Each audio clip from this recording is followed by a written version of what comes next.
मग अशा प्रकारे लोटाच्या संपूर्ण फॅमिलीचा नाश झाला, आपण ते बघितलं.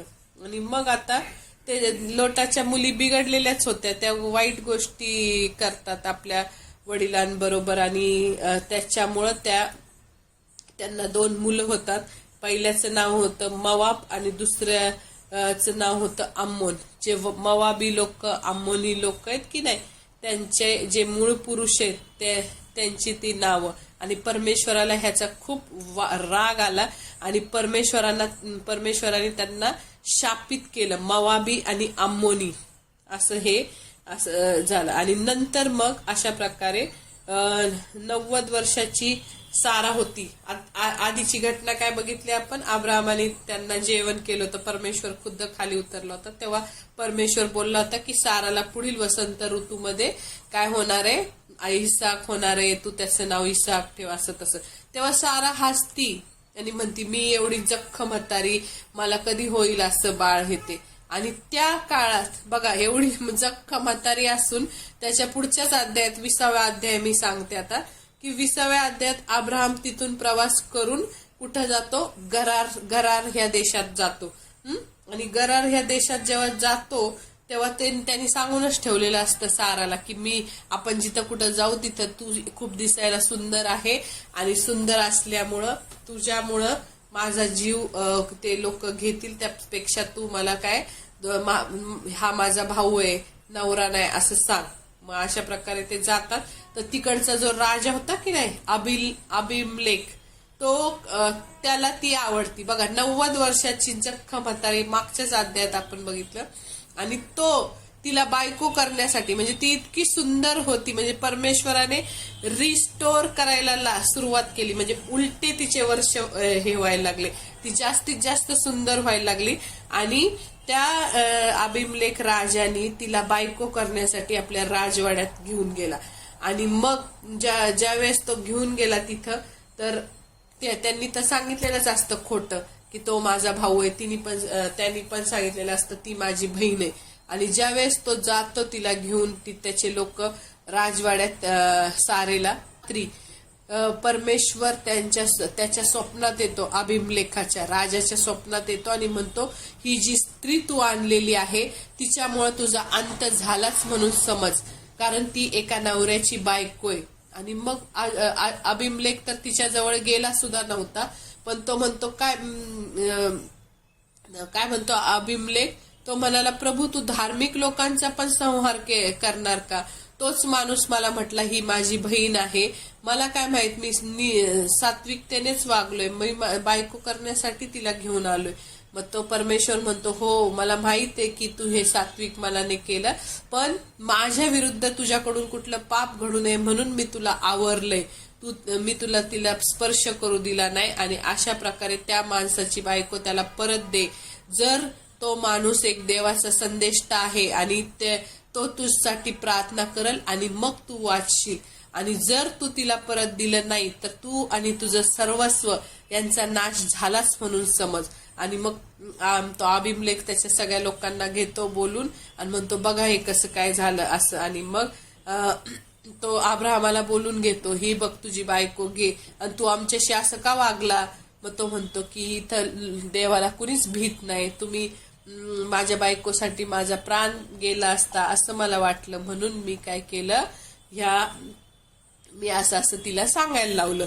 आणि मग अशा प्रकारे मग त्या अभिमलेखाने नुकसान भरपाई म्हणून भरपूर मेंढर, बैल आणि दास दासी असं करून त्या अब्राहम साराला भरपूर सगळं दिलं. नंतर सोनं रूप, म्हणजे सोनं चांदी असं सगळं दिलं. आणि मग त्यावेळेस म्हणजे हे 1 दिवसाचं नव्हतं, म्हणजे महिनाभराचं काहीतरी झालं असेल, तिला ठेवली असेल राजवाड्यात. मग असं इथं देवाने सांगितलं, हे वचनात सांगितले की मग त्यांनी ते तेवढं दिलं. तेव्हा अब्राहमाने देवाची प्रार्थना केली, तेव्हा देवाने अभिमलेख, त्याची बायको व त्याचे दास दासी नातेवाईक यांचं बरं केलं व त्यांना मुले होऊ लागली. म्हणजे ज्या वेळेस अभिमलेखाने सारेला तिथं आणून ठेवलं होतं राजवाड्यात, तेव्हापासून देवानी परमेश्वराने त्या सगळ्या बायकांची कूस बंद केली होती, त्यांना मुलं होणंच बंद केलं होतं. आणि ज्यावेळेस अब्राहमाने प्रार्थना केली त्यावेळेस मग त्या सगळ्या स्त्रियांना मुलं होऊ लागली आणि ते सगळं जे त्यांच्यावर शाप आला होता परमेश्वराचा तो निघून गेला. आणि नंतर मग त्याच्या पुढच्या अध्यायात असं आहे, एकच आता हागाराची इश्माईलची स्टोरी एक 5 मिनिटाची सांगते की त्यानंतर मग परमेश्वराने आपल्या म्हणण्याप्रमाणे सारेवर अनुग्रह केला. सारेला मस्त कोण झाला, इसाक झाला. आणि इसाक झाला, त्याचं नाव त्यांनी इसाक ठेवलं. आणि मग तिथं ती सारा म्हणती परमेश्वराने मला हसवलंय. हसवलंय म्हणजे काय, अनेक वेळा आपण हसतो, पण काही काही गोष्टी अशा असतात की ते आपल्या लाईफ मध्ये चेंज आणतात. अशा प्रकारे देव आपल्याला हसवतो. नुसतं छोट्या छोट्या गोष्टीत नाही, की लाईफ लॉंग ते हसवणं असतं, की आपण कायमचं ते त्या ब्लेसिंग साठी काय करतो, आनंदित होतो. म्हणून ते सारा म्हणती की 6व्या वचनात 21वा अध्याय सांगते मी, की देवाने मला हसवले आहे, जो कोणी हे ऐकेल तोही माझ्या बरोबर हसेल. म्हातारपणी हे असं मला झालेलं आहे, हे कुणालाही विश्वास बसणार नाही.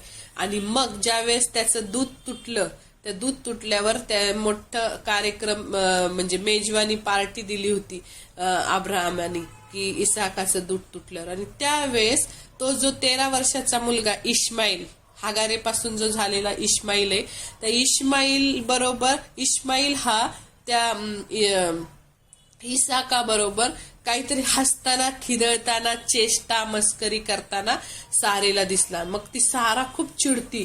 ती म्हणती त्या अब्राहमाला की माझ्या पुत्र इसाका बरोबर, माझ्या मुलगा इसाका बरोबर ह्या दासीचा मुलगा वारस नाही पाहिजे मला. तू आत्ताच्या आत्ता ह्या इश्माईलला आणि त्याच्या आईला हागारेला लगेच पाठवून दे. मला हे नाही पाहिजे, कारण तुझे असं ती बोलती. मग अब्राहमाला खूप वाईट वाटतं, कारण ते काहीही झालं तरी अब्राहमाचा मुलगा होता ना तो. आणि त्याला इतकं वाईट वाटतं की मग त्यावेळेस देव त्याच्याशी लगेच बोलतो आणि देव म्हणतो की ती सारा तुला जे काही सांगते ते ऐक, कारण तुझ्या वंशाचं नाव इसाहकच चालवणार आहे. मी त्या दासीच्या पुत्रापासून पुढं तुझ्या योजना नाही बनवलेल्या, की तुझं बीज जे आहे इसाक, त्याच्यापासूनचे पुढचे सगळे प्लॅनिंग मी काय केलेले करून ठेवलेले. म्हणून मग अब्राहम त्या दोघांना देतो पाठवून. कुठं पाठवून देतो, त्यांना एक हे देतो, पाण्याची घागर, आणि त्यांना म्हणतो जा, भाकरी देतो आणि जा.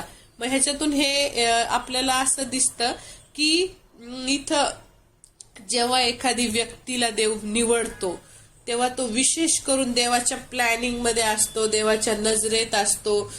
आणि साधारण व्यक्तीच्या जीवनात असं नसतं, पण ज्या व्यक्तीला देवाने निवडले ती व्यक्ती एकदम साधारण माणसासारखं जीवन नाही जगत. बघा आता आपण बघितलं, आलिमलेखाने सारेला नेलं तर लगेच त्याच्या स्वप्नात जाऊन देवाने काय केलं, दर्शन दिलं. आणि त्या दर्शन देऊन मग तो कसा प्रकारे अबिमलेख त्या सारेला परत देतो, काही वाईट करत नाही. देव त्या अब्राहमाच्या बाजूनी काय करत होता, प्रत्येक त्याचे प्रॉब्लेम सॉल्व्ह करत होता आणि त्याचं जीवन चांगलं करत. एखाद्या जेव्हा खास निवडलेले लोक असतात तेव्हा स्पेशल त्याच्यावर एक लक्ष असतं देवाचं, आणि तो त्याचं खाणं पिणं चालणं फिरणं ह्या सगळ्या गोष्टींची देव काय करतो, काळजी घेतो. आणि जेव्हा सारेने बघितलं की हा मुलगा असा हसतोय, पण तो वेगळ्या प्रकारे हसतोय, ह्याचं जे हसणं आहे ते चांगलं नाहीये, काहीतरी ते विचित्र, सारेला असं वाटलं की हे काहीतरी विचित्र चुकीच्या पद्धतीने हा मुलगा काय करतोय, हसतोय. आणि बघा, लेडीजला एक गिफ्ट दिलंय देवानी. एखाद्या माणसाची ओळख करायची असेल तर लेडीज चांगलं ओळखती, एखाद्या माणसाला जज करते. की एखाद्या आपण बघतो उदाहरणात की एखाद्या नवरा बायको मध्ये जर एखाद्या नवऱ्याचा मित्र चांगला नसेल तर ती लेडीज बायको काय करते, त्या नवऱ्याला सांगते की तो मित्र चांगला नाहीये, तुम्ही त्याच्यापासून दूर राहा, तो तुम्हाला फसवल किंवा काय करल. हे सगळ्या गोष्टी लेडीजला एक देवाने एक गिफ्ट दिलेलं आहे. मग तसं तिला एक गिफ्ट होतं की हा मुलगा जर माझ्या पोराबरोबर, माझ्या इसाका बरोबर जर राहिला तर तो पुढं काईन हाबेल सारखं काहीतरी चुकीच्या गोष्टी तिथं होतील आणि परमेश्वराचा प्लॅन चौपट करेल किंवा काहीतरी वाईट होईल असं तिला वाटत होतं. आणि ती म्हणून अब्राहमाला म्हणते. मग हा तिचा प्लॅन नव्हता, फक्त तिच्या मुलाची ही अडचण नव्हती, तर ही परमेश्वराची योजना होती. की कारण परमेश्वराने काय सांगितलं होतं अब्राहमाला की अब्राहमाच्या वंशातच पुढे इसाक येणार, इसाकाला याकोब होणार, याकोबाच्या 12 मुलांमधला यहुदामध्ये कोण येणार, दाऊद येणार, म्हणजे तुझ्यातून राजे उत्पन्न होणार. सारखा 4 वेळा परमेश्वर त्याला दर्शन देऊन मागच्या अध्यायात आपण बघितलं की तो म्हणतो की तुझ्या वंशातून राजे उत्पन्न होणार, तुझी संतती आकाशातील ताऱ्यांनी इतकी, समुद्राच्या वाळू इतकी मी मोठी करणार, भरपूर करणार. मग ह्या परमेश्वराचा काय प्लॅन होता, अब्राहम, इसाक, याकोब, यहुदाच्या मुलांमधून दाऊद उत्पन्न होणार, दाऊदला शल्मोन आणि शल्मोनाला पुढं त्या पिढ्यांमध्ये येशू ख्रिस्ताचा जन्म होणार आहे. आणि आपण बंधनातून ती जी प्रतिज्ञा दिलेली, वायदा दिलेला, एक प्रॉमिस दिलेलं देवाने की ह्याच वंशातून काय होणार आहे, आपला पूर्ण छुटकारा होणार आहे, आपलं सगळं चांगलं होणार आहे. आणि त्याच्यामध्ये हा मुलगा एक अडखळण येत होता. म्हणून परमेश्वराने काय केलं, तो जो प्लॅनिंग ते इश्माएलचं पुढं अडखळण नको म्हणून परमेश्वर त्याला म्हणतो सारा जे सांगती ते कर. ते जर सांगती ना त्या दासीला आणि तिच्या पुत्राला पाठवून दे, तर तो पाठवून दे तू. आणि त्यांनी तिला त्या मुलाला आणि त्यांना पाठवून देतो. अशा प्रकारे अजून मग तो पाठवून देतो.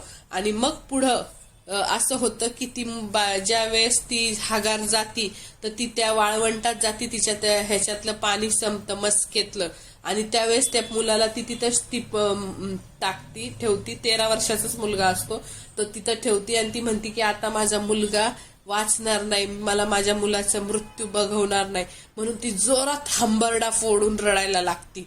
तिथं येतो आणि दूत सारे हागारे घाबरू नको, तुझ्या देवाची दिनवाणी. हंबरडा फोडला हिनी, पण ती तुझ्या मुलाची वाणी ऐकून आम्ही त्याला मदत करायला आलोय. आणि मग तिचे डोळे आत्मिक देव उघडतो आणि तिला म्हणतात की बघ इथं समोर झराय, तू पाणी पी आणि तुझ्या मुलाला पण पाच. आणि अशा प्रकारे परमेश्वर म्हणतो मी तुझ्या मुलाचं रक्षण करील, तो पूर्वेकडे वस्ती करील. म्हणजे हे जे आत्ताचे राष्ट्र आहेत ना सगळे तेलाच्या खाणींवाले, सगळे सौदी अरेबिया आहे, ते सगळे त्या इश्माएल पासून झालेले आहेत. आणि मग देव त्याचं रक्षण करता होतो आणि त्याला देव सांभाळतो. इथपर्यंत आता आपण बघितलेलं आहे.